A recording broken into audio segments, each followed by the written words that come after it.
Sunday tri-tip has been seared on both sides. Now we're going to wrap it up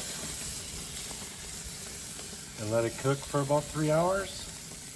And then we're going to slice it and stick it in the crock pot in some au jus to finish it off. Okay, pull the tri-tip off the grill, let it rest on the counter for about 20 minutes. Carved it all up. You can see how beautiful this thing looks inside. It's basically falling apart. Got my crock pot with my au jus. Took my juice from cooking in the tin foil. Put that in there too. This is what I rubbed it with first because we had it. It's pretty good flavor, I like it.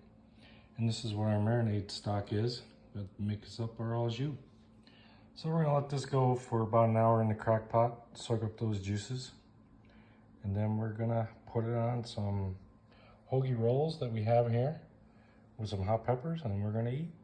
All right, the tri-tip is done. We are plating it. As you see it, I have what the final outcome is gonna be. Tri-tip with some hot peppers on it. This is gonna pair beautifully with a Pacifico. We got a side order of baked beans, and we have a cup for dipping. But check a look.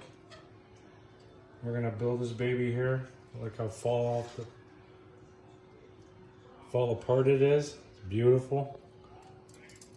We're gonna build this baby here. And Jenny's gonna put jalapenos on it instead of those hot peppers. Look at that. Beautiful. Nothing like it on a Sunday watching football. Let's get after it, my kings.